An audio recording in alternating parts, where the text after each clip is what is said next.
Week 3 walking, 3rd to the 9th of May 2024. Distant walked, 54.5 miles. Duration walked, 17 hours, 15 minutes and 19 seconds. Week 3, day 1, and it's my first test for fitting in the walking around family holidays.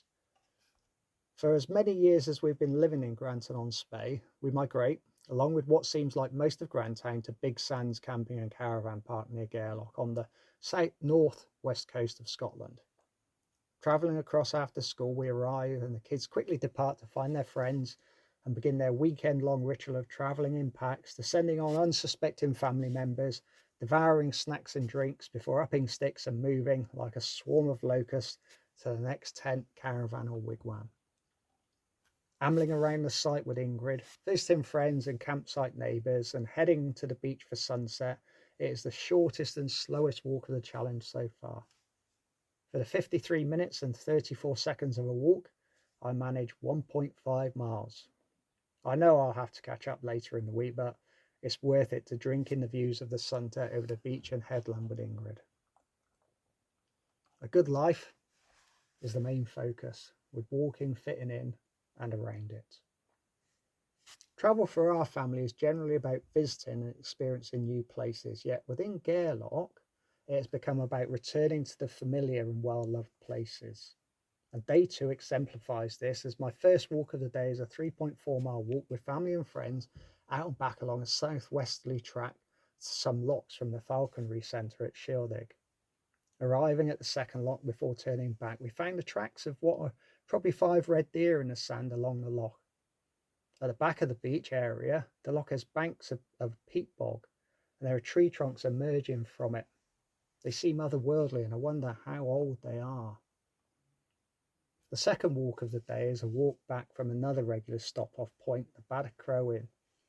Sat on the side of an inlet and sheltered cove, we sit, sup beer, eat crisps and watch seals bobbing about in the water and waders doing their thing in the kelp-strewn rocks at low tide. Strangely, the waders don't hang around for too long as the kids maraud across the shoreline looking for whatever they can find. Another, what will become a very familiar reflection, is that after walking back from the pub to the campsite, I note that 10 miles on the road seems much harder on my legs than 19 miles on the trails. I am certain I can rule out the effects of beer and know it is the walking on the roads that give me the jip.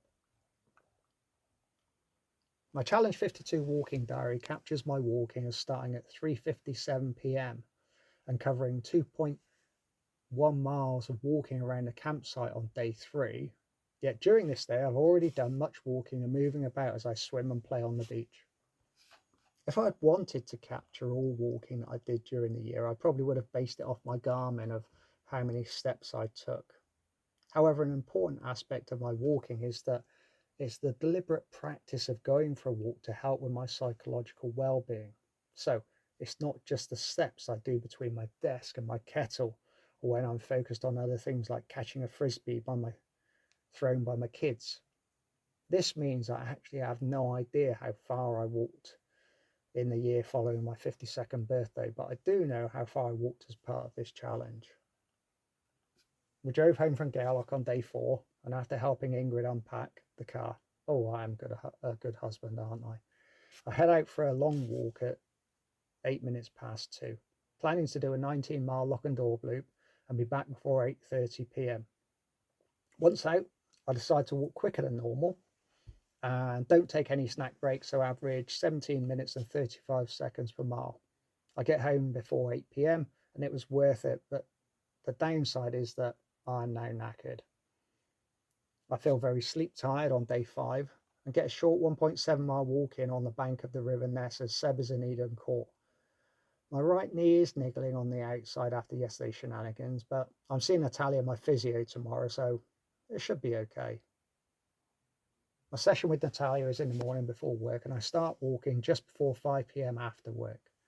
The knee is playing up more, particularly behind the kneecap, and it's painful to walk uphill or up any stairs on the forefoot. It is okay walking flat-footed, so that is what I do. Simples. My diary entry for this day ends with, not sure how this is going to go.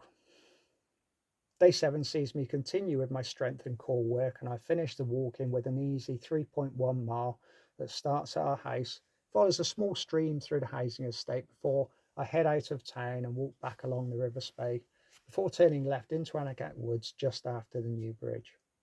The weather was warm with a little light breeze, and it was an easy walk. The knee felt better, but I noted that it was a flat route. For the end of week reflections, time is a tricky fish to deal with and think about, and much of how we view the world is based on a chronological approach. I broke the challenge down into separate weeks that made up a year. I existed before, during, and after this year-long challenge. I think about when I was at school, when I was in the RAF, or after I turned 50. In Grantown, we have an old bridge and a new bridge. The new bridge was built in 1931, and I'll let you research when the old bridge was built. Some of you may have an old you and a new you idea of yourself.